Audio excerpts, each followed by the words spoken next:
Bonjour, aujourd'hui je vous présente la Prius 5.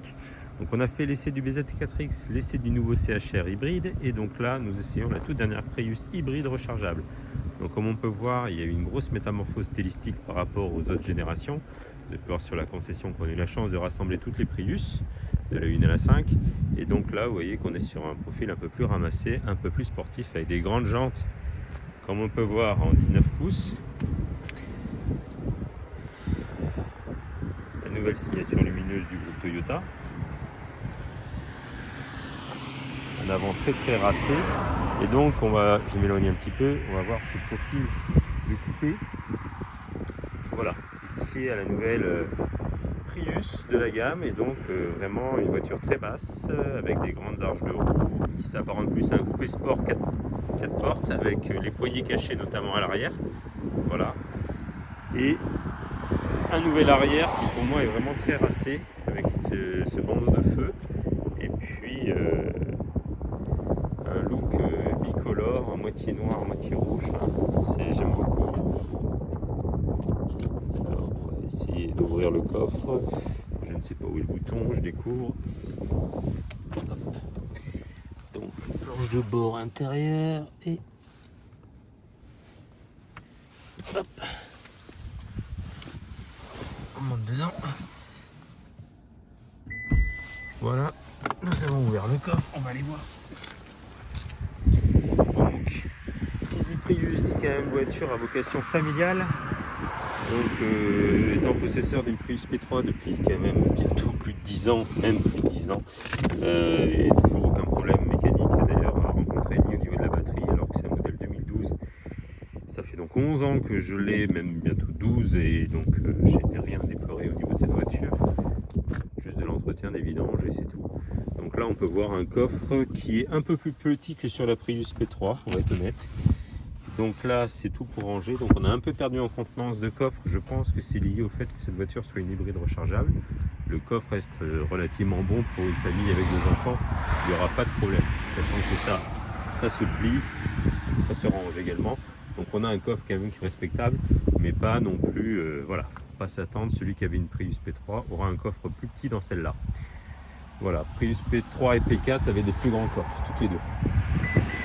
Ah non, c'est pas celui-là. Voilà, cinématique des fermetures du coffre. Voilà. Mais on a un véhicule plus racé, on ne peut pas tout avoir.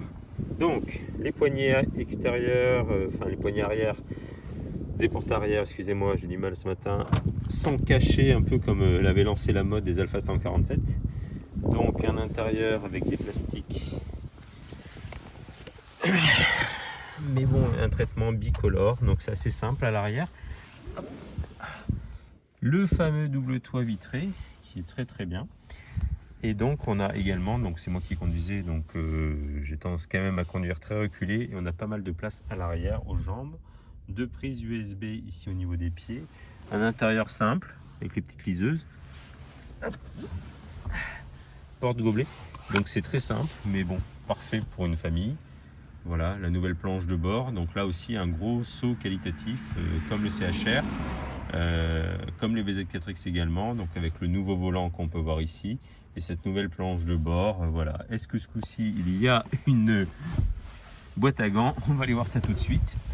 Des ranges gobelets également, c'est important parce que l'arrière souvent est un peu négligé. J'avais oublié de voir ce détail, vous voyez un peu la forme de l'antenne requin, magnifique, moulée vraiment dans le toit. Là, ils ont fait vraiment une dinguerie, il va falloir que je me pousse parce que je vais gêner. Hop.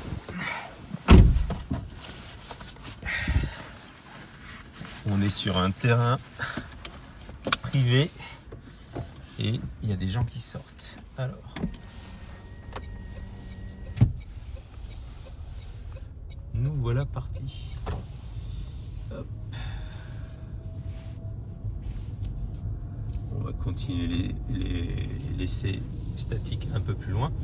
Donc la nouvelle présentation de la planche de bord, un peu typique à toutes les nouvelles Toyota avec ce nouveau système de compteur un peu affichage tête haute que nous avons découvert dans le BZ4X.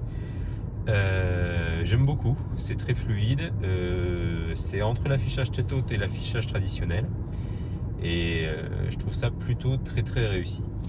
Donc hop, on va pouvoir se poser un peu plus loin. Donc là nous sommes en mode full électrique, et pourtant le mode hybride est activé comme on peut voir. Donc véhicule très silencieux, on n'oublie pas quand même qu'on a 223 chevaux, donc si on appuie, il y a du répondant. Voilà, on va continuer l'essai très bientôt, je vais juste trouver un petit endroit pour un peu plus détailler l'intérieur. Et voilà, différents modes de conduite, donc sport, économique, individuel on va dire, et normal. Voilà. Dans tous les modes, c'est surtout la dureté de la direction qui change, et puis un peu la réponse à l'accélérateur. Dans tous les cas de figure, je pense que la cartographie ne change pas réellement. On reste tout de moins sur un véhicule de 223 chevaux. Donc qui dit 223 chevaux dit quand même un véhicule dit sportif par rapport aux normes actuelles. Voilà, on est quand même sur un véhicule qui a du répondant. On n'est pas non plus sur... j'ai une Lexus IS 300H qui a en théorie la même puissance, mais pourtant on n'est pas sur les mêmes chevaux. J'ai l'impression que la Lexus a quand même plus de répondants que cette Prius, mais on en est quand même très proche, très très proche. Donc voilà. On va tourner ici. Hop. Si on appuie à fond, vous voyez qu'on n'a pas du tout d'effet moulinage comme on pouvait avoir sur les autres Prius. Système déjà qui est mouliné beaucoup moins sur la Prius P4, mais là on n'a plus du tout. Je pense que la cylindrée étant plus grosse, et puis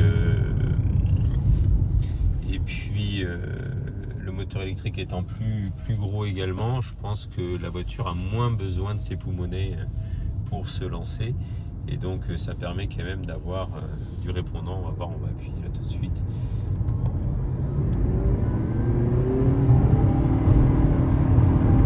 Voilà, on est vite à des vitesses très sympathiques. Voilà, on sort d'un village, hop, en 2 secondes 2 on est à 90. Donc après on passe plus de temps à freiner qu'autre chose. Donc voilà, non, on ne peut pas se garer là, dommage. Je cherche un endroit pour me garer depuis le début, c'est très compliqué. Donc voilà, on va pouvoir détailler bientôt un peu plus l'habitacle. Donc niveau comportement routier, on est sur quelque chose vraiment de très très sain. Ça reste une traction, donc on n'a pas trop de surprises en conduite, un peu plus dynamique. Et on a bien entendu toutes les aides à la conduite activées. Ça y est, on peut rouler 80 km/h. Wow. Donc niveau consommation, elle est donnée pour vraiment pas beaucoup, autour de 3-4 litres, et sans aucun doute on doit y être. Sachant qu'en plus on a des parties où on peut rouler en full électrique, c'est un véhicule qui fait plus de 100 km quand il est chargé au domicile ou où on veut pour recharger un peu les batteries. Donc je pense que c'est un véhicule qui est peut-être le meilleur mix, c'est-à-dire que vous pouvez vous en servir comme un véhicule électrique pour toute la semaine, et puis ça reste un véhicule hybride pour le reste du temps. Voilà, nous avons trouvé un endroit. Hop. Hop. Donc on va pouvoir finir de détailler l'intérieur. Hop.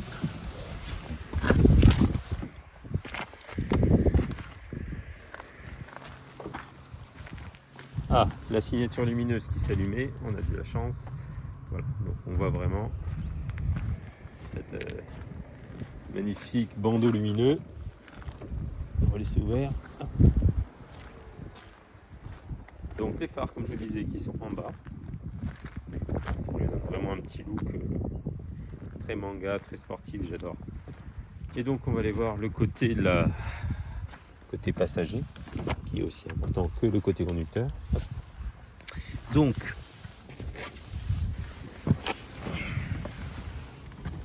voilà. Boîte à gants classique avec les chargeurs USB. Donc les nouveaux systèmes, donc comme on avait dit, ça c'est pour faire électrique ou auto, enfin électrique ou hybride. Ça c'est pour faire que fasse sa sauce tout seul. Ça on va voir après, c'est le Drive Select Mode. Ça permet de choisir entre sport, écologique, normal comme j'avais dit. Ce petit rangement qui est très bien, vous avez vu les clés de la voiture se retrouvaient là direct. Les petits porte-gobelets, le chargeur à induction avec la prise USB-C, la nouvelle, et puis un chargeur USB classique. Et également une prise allume-cigare, climatisation auto bien entendu, ce nouveau traitement. Et donc on a une boîte à gants dans cette voiture, ce qui est quand même pas mal. J'adore également ce nouveau système d'éclairage. C'est juste un effet d'optique, mais c'est vraiment stylé, je trouve. Voilà, ça lui donne un petit look très sympathique. Ce grand écran qui est à la mode, et ça veut dire que c'est le même qu'on retrouve sur le CHR également. Ce petit bandeau lumineux qu'on doit pouvoir choisir. Là, c'est du plastique moussé. Ensuite, plastique dur, et puis cet effet un petit peu carbone, aluminium, du plus bel effet. Hop, on va retourner, et donc bien entendu, hop, le nouveau rétroviseur qui est en fait un écran, qui est en fait ni plus ni moins qu'un écran, c'est-à-dire qu'il y a une caméra de recul, mais là on a, voilà, c'est vraiment numérique. Hop. Ici, donc même système, la trappe pour brancher. Donc là c'est le côté électrique, on va dire.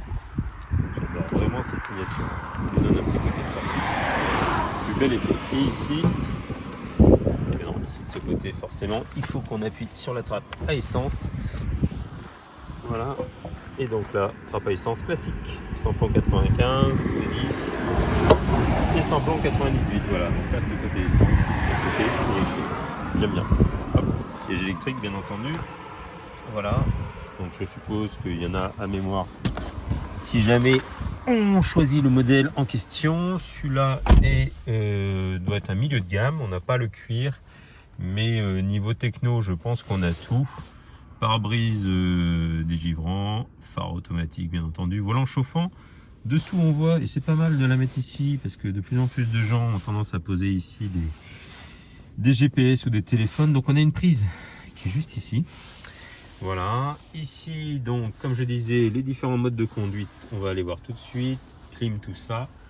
Là, GPS comme d'habitude, système IFI où on peut tout choisir avec les différentes sources, donc le DAB, le FM, le Bluetooth, Miracast. Ah ben Miracast, je pense que c'est le CarPlay, une sorte de CarPlay. Hop là, on va enlever les réglages de Lionel. Le téléphone, bon, il faut juste que j'appelle mon téléphone, mais pour la vidéo, on ne l'a pas fait. Au niveau de la comment ça s'appelle, de la cinématique des flux d'énergie. Donc ici, nous avons le moteur, et ici, nous avons, on va dire, la grosse batterie électrique, et le moteur électrique qui est ici. Donc voilà, quand on va rouler, il y a lui qui recharge lui, ou lui qui donne de la puissance à lui.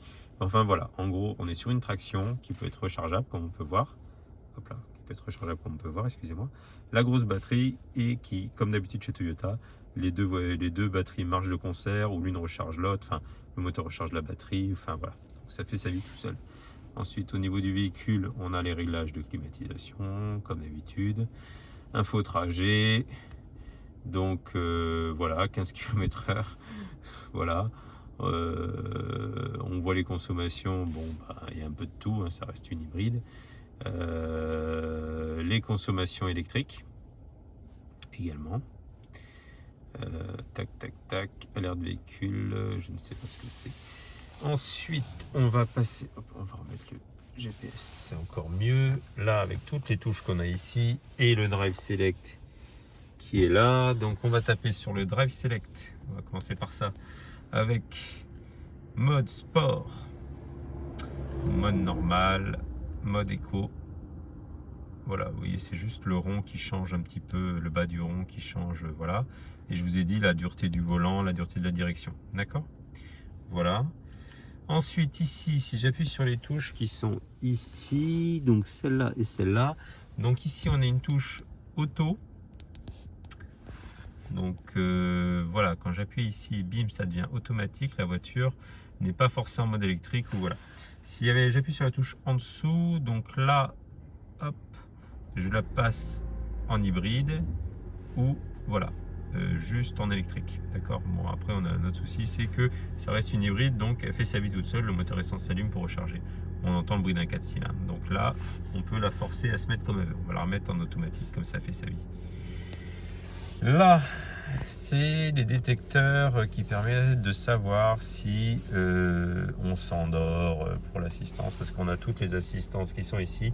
Assistance pour pas dépasser les lignes sur le bord de la route, enfin voilà, le régulateur de vitesse, la totale.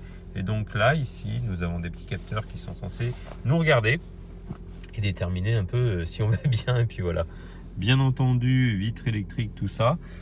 Donc on a tout de ce côté-là. Au niveau, on retourne au niveau de l'écran. Hop, ça c'était bon. Comment est-ce qu'on navigue dedans? Hop. Hop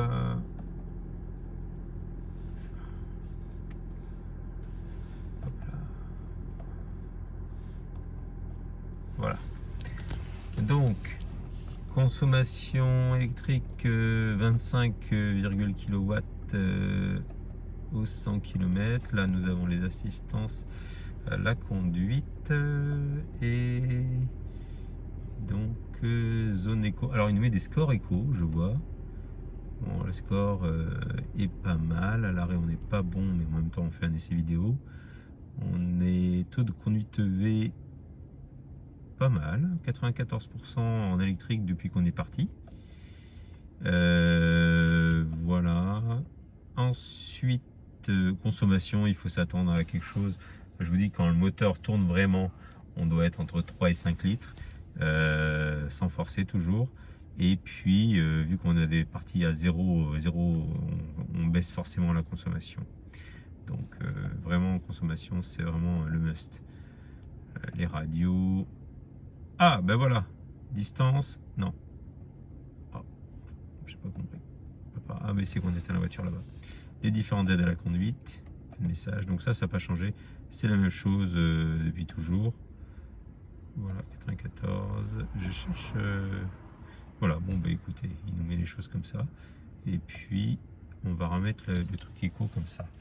Donc ça, c'est pas mal du tout. On va continuer l'essai. Vraiment, cette caméra, alors ça fait très bizarre, mais bon, c'est pas mal. Hop là, ça, aucun souci de risque de panne vu que c'est manuel. Après tout, on est sur une Toyota, donc niveau panne, on est plutôt épargné, on va dire. Et on est reparti pour la suite de l'essai. Donc, hop.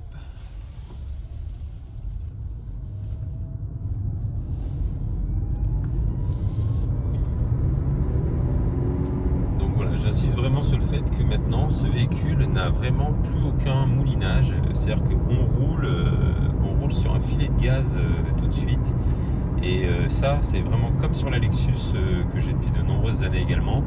Tout cet effet de patinage, de moulinage dû à la boîte CVT qui est toujours là, qui est incroyable d'ailleurs au passage, ben tout ça a disparu, car maintenant voilà, on a vraiment suffisamment de chevaux pour pas faire hurler le moteur. Et donc vous voyez, par exemple, si j'appuie, attendez, on va baisser la vitesse et puis réaccélérer histoire de pas dépasser les limitations de vitesse.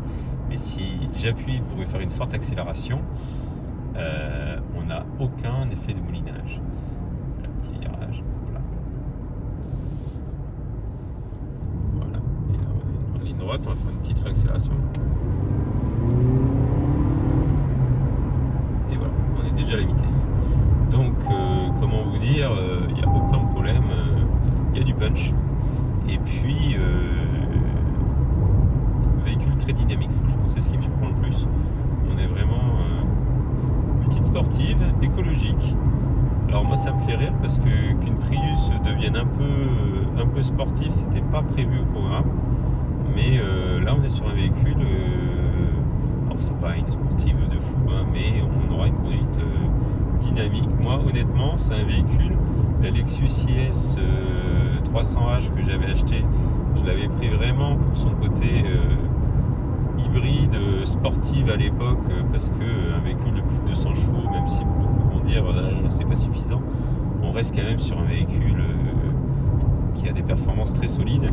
Et là, on est quand même sur un 0 à 100 en 6 secondes. Et en 6 secondes, il n'y a pas beaucoup de voitures de la production actuelle, on va dire dans les véhicules dits généralistes, qui font un 0 à 100 en 6 secondes, tout en étant hybride, tout en s'appelant Prius.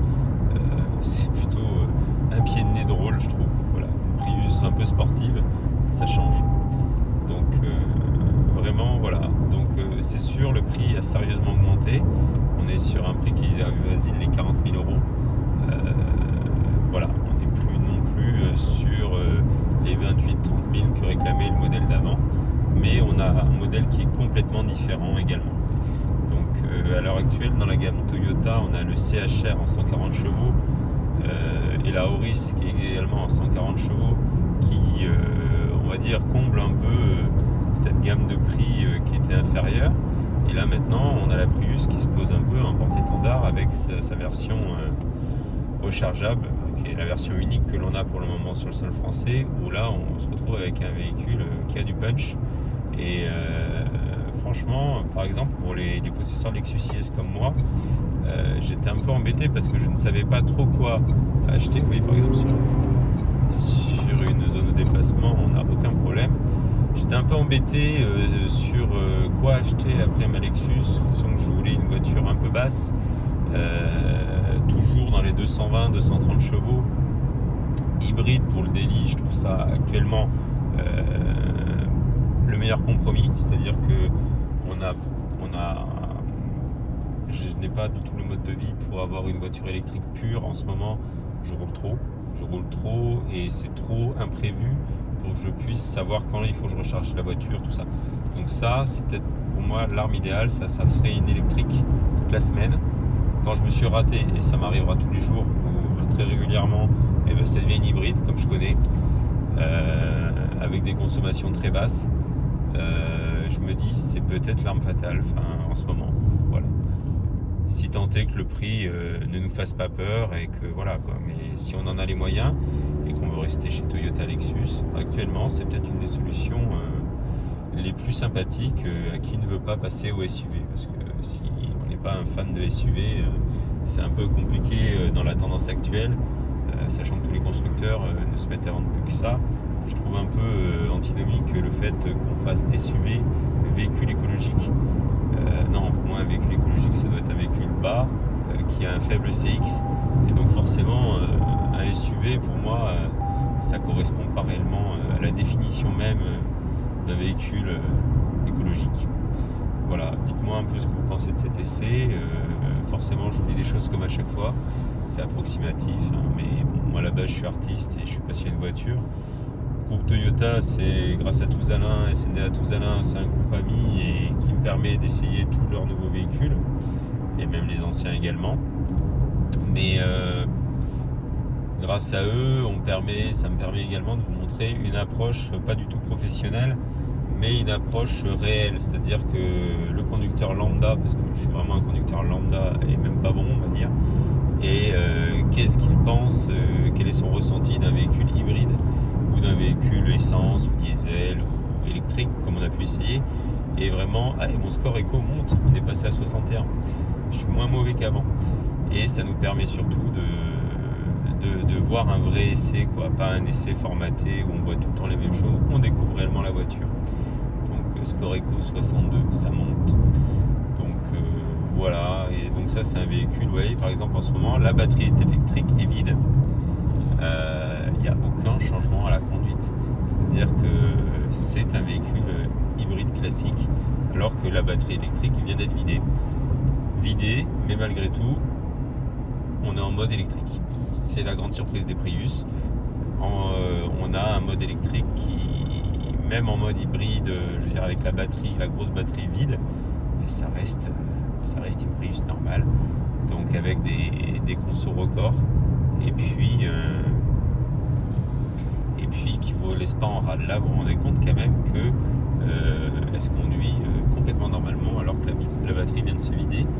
On a fait tout le début de l'essai avec une fin de batterie, il nous restait 10 km, et c'est quand même assez grandiose. Donc vraiment, voilà ce que je vous dis, ce véhicule ne change pas, j'ai rien senti à la conduite, et pourtant on a vidé la batterie.